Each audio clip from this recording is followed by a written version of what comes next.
To find the angles around a point, we know that angle over a straight line which is 180, Likewise, one more theorem that says that, okay, on a point we can draw two straight lines.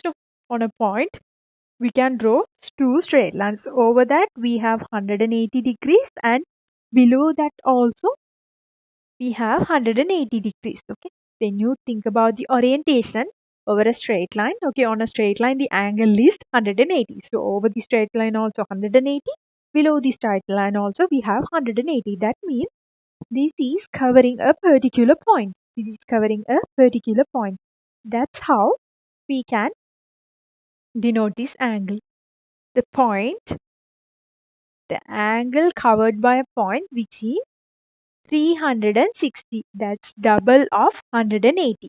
Angle around a point which is 360. When you think about any point in any plane, that should be sum of all the angles, not only two angles. When you split that into some angles like this, sum of all these angles, okay, sum of 1, 2, 3, 4, all these four angles equals to 360. When we split that into 5 portions, many portions, no problem.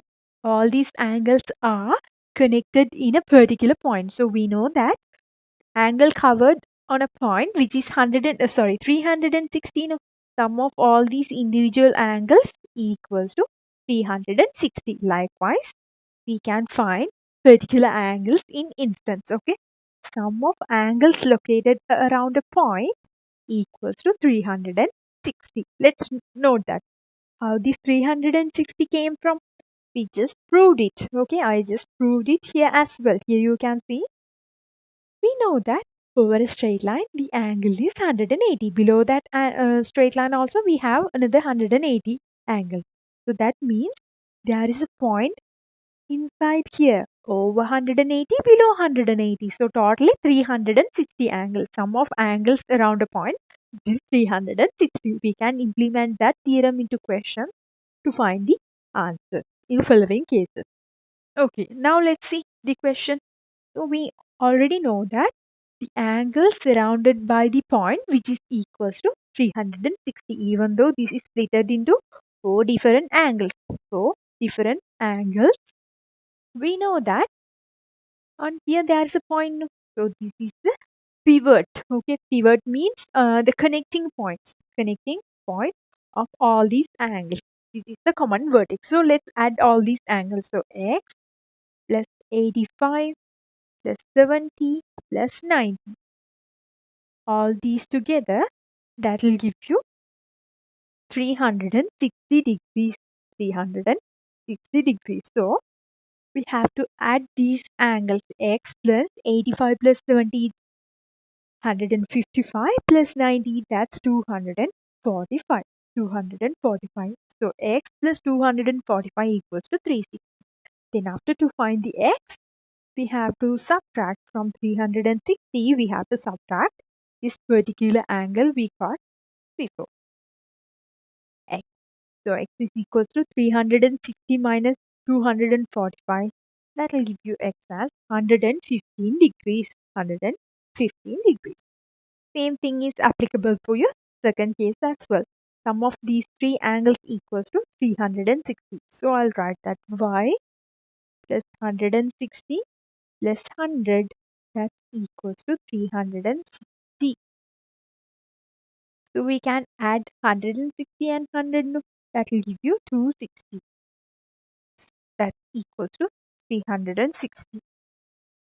So that means to find y value from 360, we have to subtract. Okay, we have to subtract here addition. So when you bring that to next side of the equation, that will become a subtraction. So y is equal to 360 minus 260. That's 100 degrees. Y is equals to 100 degrees.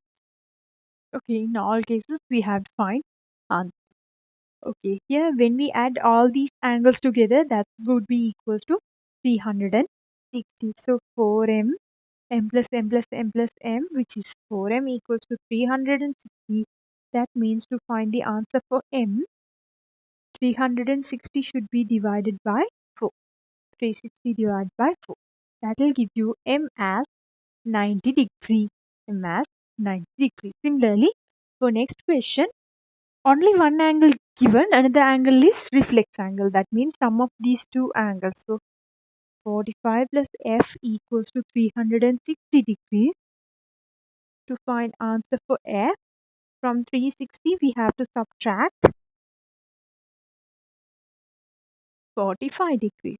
So 360 minus 45, that will give you F as 315 degrees. 315 degrees. You should write your answers clearly.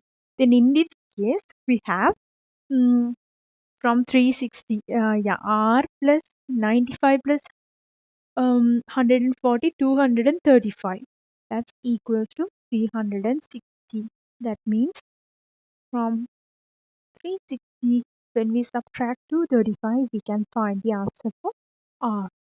R should be equals to 125 degrees. Then in final question, we have x variable. So 90 plus 125 plus x, that's equals to 360. To find the answer for x, from 360 we have to subtract sum of these two angles, which is 125 plus 95, that's 215. When we subtract, that will give you x as 145. That's your answer for x in this case.